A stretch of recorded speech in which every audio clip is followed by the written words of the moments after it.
May 8, 1945. The heart of Europe. The guns finally fell silent. After 6 years of a slaughter that drowned the continent in blood, the German war machine had collapsed. The Nazi regime was dead. In the ruins of Berlin, Soviet soldiers danced on top of shattered tanks. In Paris and London, crowds flooded the streets, weeping with joy. Champagne flowed like water. The world exhaled. They called it victory in Europe. They believed the killing was over. They believed the peace had been won. But they were wrong. While the world celebrated, one man stood amidst the smoking wreckage of the Third Reich, and he was not smiling. General George S. Patton, the commander of the unstoppable U.S. Third Army, was looking east. He stared across the Elbe River at the lines of the Soviet Red Army. He did not see allies. He did not see friends. He saw a horde of exhausted, brutalized conscripts occupying half of Europe. He saw a new tyranny rising from the ashes of the old one. And he saw something else. He saw a window of opportunity that was closing fast. Patton looked at his own tanks, fueled, armed, and victorious. He looked at the endless supply lines of the United States, the richest and most powerful nation on earth, and he made a terrifying calculation. He turned to his staff and said what no politician dared to whisper. He said that we fought the wrong enemy. He said that we should not stop at the Elbe. He said we should keep going. He wanted to drive the U.S. Third Army straight through the Soviet lines, push them back out of Poland, back out of Eastern Europe, and not stop the tracks of his Sherman tanks until they reached Moscow. It sounds like madness today. It sounds like a conspiracy theory. But what history books fail to mention is the one decision that changed everything. The plan was real. The orders were drawn up in London. The code name was Operation Unthinkable. And in this story, the order was given. Before we go deeper, let me ask you something. If you're holding your phone right now or watching this on your screen, have you subscribed yet? If you haven't, do it now. Subscribe to World War II Dark Secrets. The date is July 1, 1945. The unthinkable has become reality. The trigger was not a grand declaration of war, but a mistake. A dispute at a checkpoint near Magdeburg. A nervous Soviet conscript fires a burst from a submachine gun. An American MP falls. Retaliation is immediate. A U.S. half-track opens fire with a .50 caliber machine gun, turning the Soviet checkpoint into splinters. The radio calls go out. Panic spreads up the chain of command. But instead of a ceasefire order, the message from General Patton's headquarters is a single code word: forward. This is the moment the world changes. This is the moment the United States flexes a muscle the world has never truly seen. You have to understand the difference between these two armies. The Soviet Red Army is massive, yes. They have millions of men. They have thousands of T-34 tanks. But they are an army of scavengers. They are exhausted. They have bled themselves dry to take Berlin. Their uniforms are rags. Their boots are worn through. Their trucks are American-made Studebakers given to them by Lend-Lease. They are running on fumes, sustained by looting and raw grit. Facing them is the United States Army, the rich warrior, the industrial titan.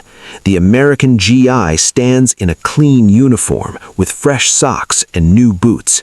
He carries an M1 Garand semi-automatic rifle, while his enemy often carries a bolt-action relic. Behind him is not just a tank, but a system, a logistical miracle.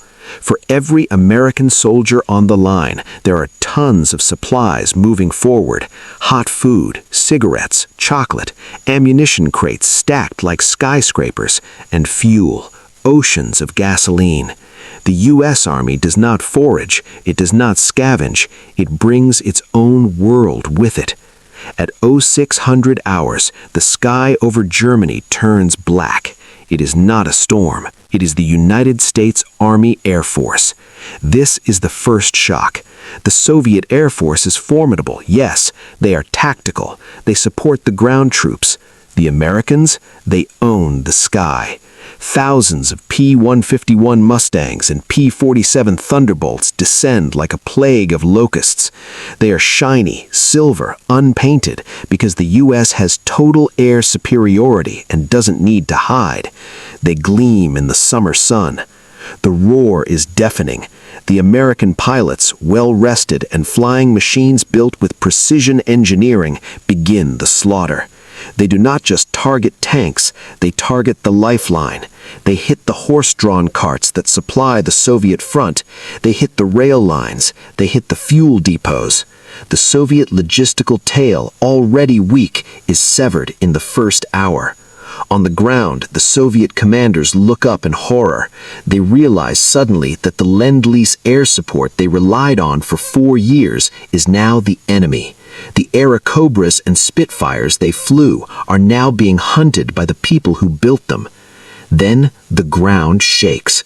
Patton has unleashed the Third Army. This is not the cautious advance of a coalition. This is a blitzkrieg designed in Detroit. The spearhead is led by the new M26 Pershing tanks. These are not the lighter Shermans that struggled against the German Tigers. These are heavy monsters, finally arriving in numbers, backed by thousands of upgunned Shermans. They roll forward across the German plains, their engines humming with the sound of limitless American oil. The collision is violent and immediate. The Soviet T-34 is a legendary tank, tough and sloped, but the crews inside are tired. They are drunk on victory and vodka. They are not ready for a fight against a fresh enemy.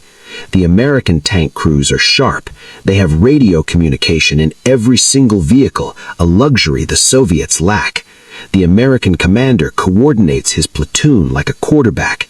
They flank, they move, they shoot.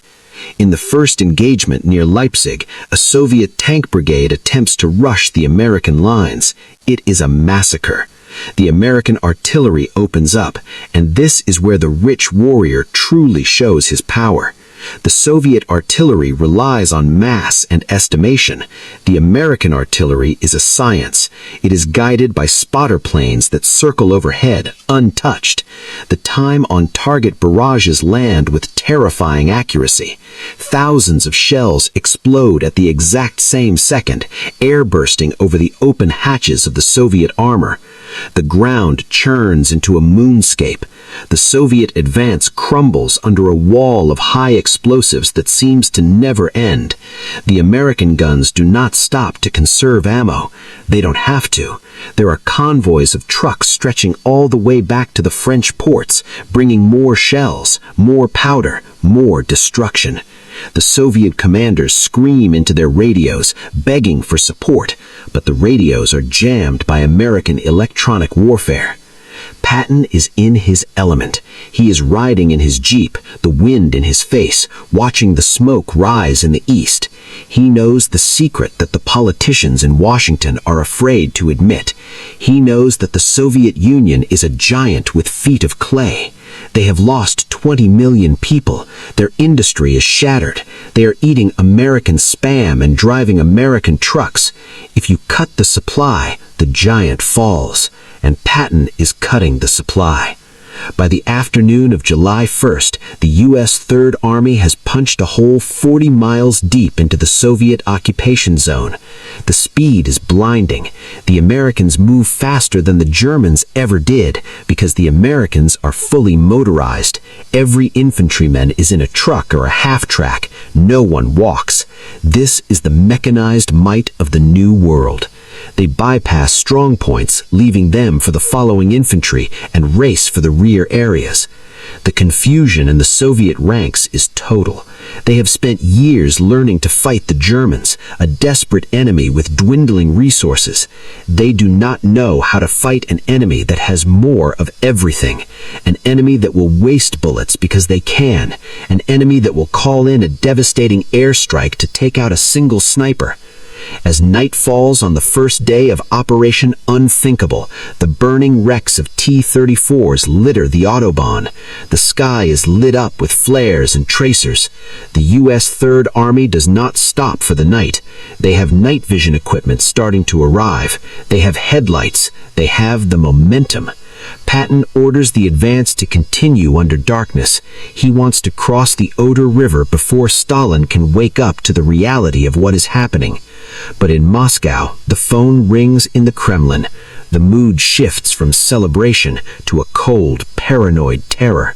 Stalin listens to the reports. He hears that his armies are being dissolved by a storm of fire and steel. He hears that the Americans have turned. He grips the receiver, his knuckles white. He looks at the map.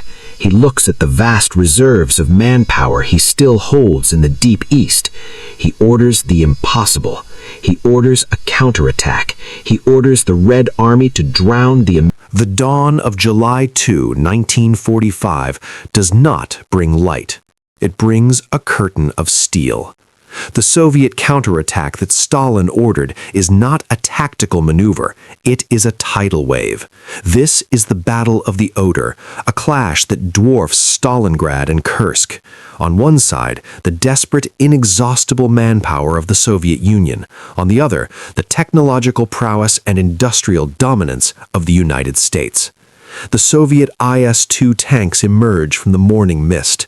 These are beasts, heavily armored, carrying guns capable of blowing the turret off a Sherman from a mile away. They move in packs, supported by waves of infantry shouting "Urrah" as they charge. It is a terrifying sight, a human wave designed to overwhelm the mind as much as the line. But the American response is calculated, cold, and devastatingly expensive. This is where the rich warrior doctrine creates a kill zone.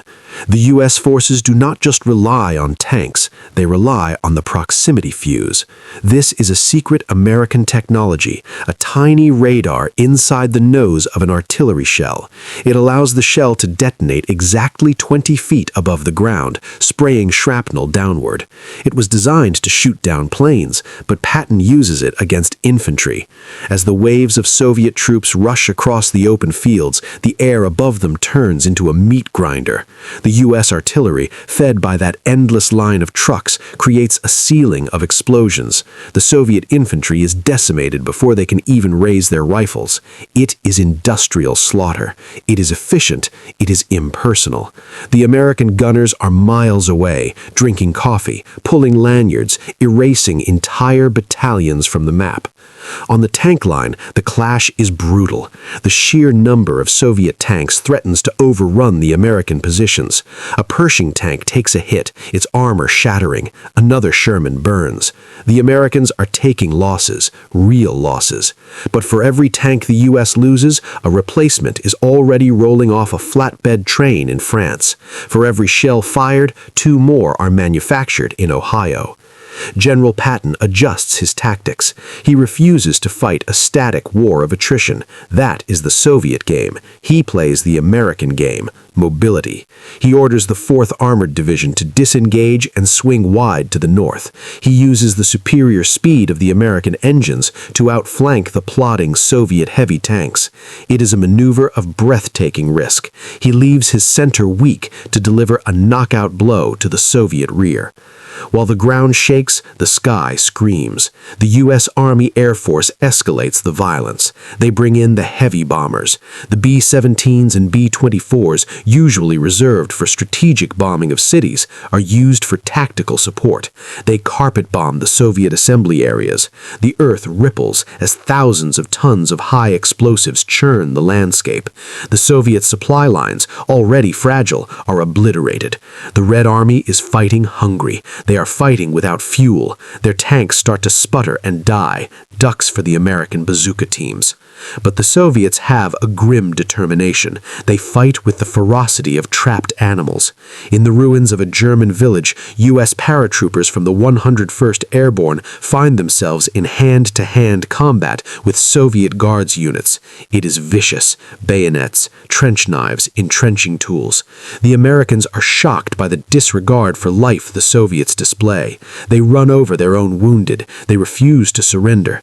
This psychological toll begins to weigh on the American troops. They were told the war was over. They were told they were going home. Now they are killing former allies in the mud. Morale teeters.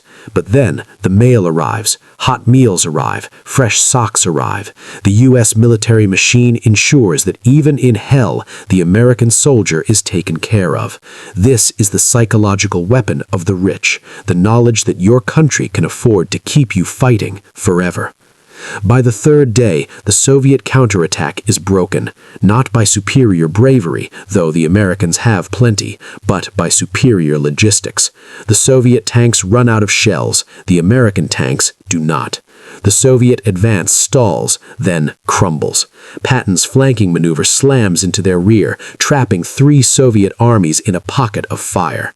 It is a catastrophe for the Red Army. Hundreds of thousands of prisoners are taken. But these are not like German prisoners. They are confused. They ask for food. They ask why the Americans are killing them. The American GIs give them chocolate bars and cigarettes, a bizarre act of kindness amidst the carnage, highlighting the unimaginable wealth gap between the two nations. With the Soviet front line shattered, the road to Poland is open. Patton signals the advance. Keep moving. Do not stop. Let the Air Force clean up the mess. The U.S. Third Army crosses the Elbe River on pontoon bridges that were built in hours by American engineers using bulldozers and cranes that the Soviets could only dream of. However, the war is about to expand beyond the battlefield.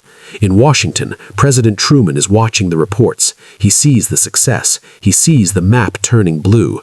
But he also sees the casualty lists. 5,000 Americans dead in 3 days. He knows the American public will not tolerate a long war. He needs a way to end this quickly. He needs a checkmate.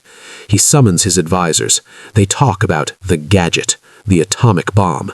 It's almost ready. The test in New Mexico is scheduled for mid-July. Truman makes a decision. He orders the production to be accelerated. He orders the targets to be selected. Not Hiroshima, not Nagasaki, but military targets in Eastern Europe, massed concentrations of Soviet armor. He prepares to use the ultimate weapon of the rich warrior, a weapon that costs billions to develop, a weapon only the United States possesses. Meanwhile, the U.S. Navy makes its move. In the Pacific, the fleet is absolute, but in the Atlantic, it is absolute master.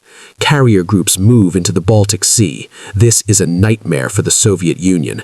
American carrier planes, Hellcats and Corsairs, usually reserved for strategic bombing of cities, are used for tactical support. They carpet bomb the Soviet ports. They mine the harbors. They sink the Soviet transport ships. The blockade is total. The Soviet Union is being strangled. Back in Germany, the landscape is changing. The Americans are pushing into territory that has been ravaged by war for years. They see the evidence of Soviet occupation, the looted towns, the terrified civilians. The narrative of liberation begins to take hold. The American soldiers start to believe they are not just fighting a war of aggression, but a crusade to save civilization from barbarism. This moral certainty, combined with their overwhelming firepower, makes them unstoppable. Patton pushes his men to the breaking point. He sleeps 4 hours a night. He's everywhere, yelling, praising, driving. He knows that winter is the enemy. He has to win before the snow flies. He has to break the Soviet will before the Russian winter can save them, as it saved them from Napoleon and Hitler. But the Soviets have one last card to play: partisan warfare. They activate sleeper cells in the occupied territories. They arm the local communists. American supply convoys start getting ambushed. Trucks explode. MPs are found with their throats cut. The war turns dirty. It stops being a clean war of tank maneuvers and becomes a brutal insurgency. The American response is harsh. Security tightens. The rich warrior uses technology to hunt the partisans. Reconnaissance planes with cameras loiter over the forests. Radio triangulation finds the partisan transmitters. Special forces teams are deployed. The U.S. adapts quickly. They have the resources to put a radio in every jeep, a guard on every bridge. They smother the insurgency with manpower and money. As Part 2 closes, the U.S. Army stands on the border of Poland. They have smashed the Red Army in Germany. They have proven that American industrial might is superior to Soviet mass. But the supply lines are getting long, the resistance is getting stiffer, and deep inside the Soviet Union, Stalin is mobilizing the last reserves of the empire. He is calling up the women, the old men, the children. He is turning the war into a great patriotic war against the American invaders. The U.S. has won the battle of the machines. Now they must fight the battle of wills. And in the desert of New Mexico, a tower is being built that holds the power of the sun.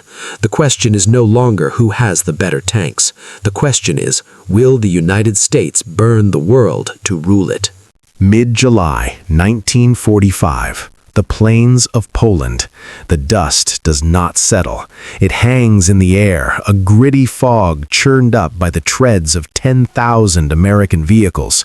The United States Third Army has crossed the border. They are now deep in territory that the Soviet Union claims as its own sphere of influence. This is no longer a liberation of Western Europe. This is an invasion of the Soviet Empire. The geography here is different. It is vast, flat, and open. It is tank country, and it is a killing field. The rich warrior is now fighting against distance itself. The American supply lines stretch all the way back to Antwerp and Cherbourg, hundreds of miles of asphalt and dirt roads. A single gallon of gasoline used by a tank in Poland has traveled across an ocean and a continent to get there. It is a logistical miracle that only the United States could sustain. General Patton knows that momentum is life. If they stop, the Soviet bear will recover. He orders the spearheads to fan out. The tactics change. The Americans stop trying to hold a continuous front line. It's too wide. Instead, they create roving pockets of violence, armored columns that move constantly, striking Soviet depots, rail junctions, and command centers, then vanishing before the Red Army can fix their position. It is a war of movement that makes the German blitzkrieg look slow. But the Soviets are adapting. They stop trying to fight the Americans head-on in open battles they know they will lose. Instead, they embrace the scorched earth policy. As they retreat, they burn everything. They blow up bridges. They poison wells. They burn the crops in the fields. They leave nothing behind but ash and mud. They want the Americans to inherit a wasteland. They want the American supply system to collapse under the burden of feeding millions of starving Polish civilians. This is a calculated cruelty. Stalin knows that the Americans are soft-hearted. He knows the GIs will share their rations. He knows the U.S. Army will divert trucks to carry food for refugees. He is using the American morality as a weapon against them. And it works. The advance slows. The trucks that should be carrying ammunition are carrying flour and medical supplies for the locals. Patton screams at his logistics officers, but he cannot let the population starve. It is the burden of the rich conqueror. Then the weather turns. It is summer, but the rains come early. The dirt roads turn to soup. The heavy M26 Pershing tanks, the pride of the American armored force, begin to sink in the mud. The advance crawls. The Soviets seize the moment. They launch hit-and-run attacks from the forests. They use anti-tank rifles and Molotov cocktails. They strike at the fuel trucks. For a week, it looks like the American offensive might stall completely.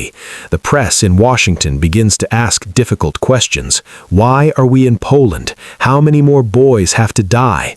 The political will is fracturing. But then the rich warrior reveals a new dimension of power: engineering. The U.S. Army Corps of Engineers moves to the front. These are not just soldiers with shovels. They are a mechanized construction force. They bring bulldozers, graders, and perforated steel planking. In days, they build all-weather airfields in the middle of muddy fields. They lay miles of temporary pipelines to pump fuel directly to the front, bypassing the muddy roads. They build bridges faster than the Soviets can blow them up. With the airfields operational, the U.S. Air Force returns, and this time they bring a new horror: napalm. It was used in the Pacific, but now it is unleashed in Eastern Europe. The P-47s drop canisters of jellied gasoline on the Soviet positions hiding in the forests. The woods explode into firestorms. The wet ground doesn't matter. The mud doesn't matter. The fire consumes everything.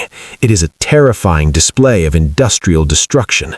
The Soviet troops, hardened veterans of the Eastern Front, have never seen anything like it. They break and run. On July 16, 1945, a coded message reaches President Truman at the Potsdam Conference, which is now a war council. The baby is born. The atomic test in New Mexico was successful. The United States possesses the bomb. The dynamic shifts instantly. Truman issues an ultimatum to Stalin: surrender unconditionally, withdraw behind the 1939 borders, or face ruin from the air, the like of which has never been seen on this earth. Stalin, in his bunker in Moscow, reads the message. He thinks it's a bluff. He thinks no single weapon can change the course of a war involving millions of men. He refuses. He orders the Red Army to stand and fight to the last man. He begins moving the Soviet government east to the Urals, preparing for a long war. The Americans accept the challenge. The B-29 superfortresses are redeployed. These are the giants of the sky, pressurized high-altitude bombers that the Soviets cannot touch. They begin to arrive in bases in England and Italy. They are not carrying atomic bombs yet. Production is slow, but they are carrying conventional payloads that are heavy enough to level cities. The target is not the front line. The target is the source of Soviet power. The rail hubs, the factories, the oil refineries in the Caucasus. The rich warrior decides to deindustrialize the Soviet Union. Day and night the bombs fall. The Soviet air defenses are overwhelmed. Their fighters cannot climb high enough to catch the B-29s. The American pilots fly untouched, raining destruction on the infrastructure of the USSR. On the ground in Poland, the American Third Army senses the shift. The Soviet artillery fire is slackening. Their tanks are moving slower, conserving fuel. The American blockade and the strategic bombing are choking the Red Army to death. Patton senses the kill. He orders a general offensive along the entire line. The Battle of Warsaw begins. The Soviets have turned the ruins of the city into a fortress. They expect a brutal house-to-house fight like Stalingrad, but the Americans don't play by those rules. They don't send men into meat grinders. They use firepower. They surround the city. They pound it with heavy artillery for 3 days. They use flamethrower tanks to clear the bunkers. They use airstrikes to level strongpoints. When the American infantry finally enters the city, they move behind a wall of steel. They use the bazooka to blast through walls, moving from building to building without entering the streets. It is a slow, methodical cleansing. The casualties are lopsided. For every American lost, 50 Soviets die. The disparity in resources is comical. The Americans fire thousands of rounds to kill one sniper. The Soviets count every bullet. By the end of July, the American flag flies over Warsaw. The Red Army is in full retreat towards the Soviet border. The rich warrior stands victorious on the Vistula River. But the cost has been high. The equipment losses are staggering, though easily replaced. The human toll is rising. And a new danger emerges. As the Americans push closer to the Soviet homeland, the resistance becomes fanatical. The Soviet propaganda paints the Americans as monsters who want to enslave the Russian people. The civilians are fighting now, old women with grenades, children with mines. The moral clarity of the war becomes muddied. The American soldiers are tired tired of killing people who look like their grandmothers. General Eisenhower, the supreme commander, sends a message to Washington. He warns that conquering Russia is impossible. He writes, "We can defeat their army, but we cannot occupy their geography." He urges a diplomatic solution, but Patton disagrees. He argues that they are on the ropes. "Kick them while they are down," he demands. "Give me the bomb." The tension in the American command tent is palpable. The military solution is clear: total destruction. The political solution is murky, and in the background, the first atomic bomb destined for combat is being loaded on a ship in San Francisco. It is not heading for Japan. In this timeline, Japan is a secondary theater. The bomb is heading for Europe. Part 3 ends with the world holding its breath. The United States has smashed the Red Army in the field. They have liberated Poland. They have the ultimate weapon in transit, but they are staring into the abyss of the Russian steppe, a land that has swallowed invaders for centuries. The rich warrior has all the money, all the guns, and all the tech, but do they have the stomach for what comes next? Do they have the will to drop the sun on a city of white people? The decision rests on a knife's edge. August 1945. The endgame. The atmosphere in the White House is suffocating. President Truman sits at his desk, staring at a map of Eastern Europe. The red pins marking the Soviet army are clustered around the borders of Ukraine and Belarus. The blue pins of the U.S. forces are holding a line deep in Poland. The military victory is undeniable. The Red Army has been shattered as an offensive force, but they are not surrendering. They are digging in, waiting for the winter, waiting for the Americans to tire. The rich warrior faces a crisis not of capability, but of conscience. The first atomic bomb, Little Boy, has arrived at a secure airbase in Italy. A B-29 named Enola Gay is prepped on the tarmac. The target list is on Truman's desk. It includes Kiev, Minsk, and a staging area near Moscow. This is the peak of American power. The United States stands alone as the undisputed master of the globe.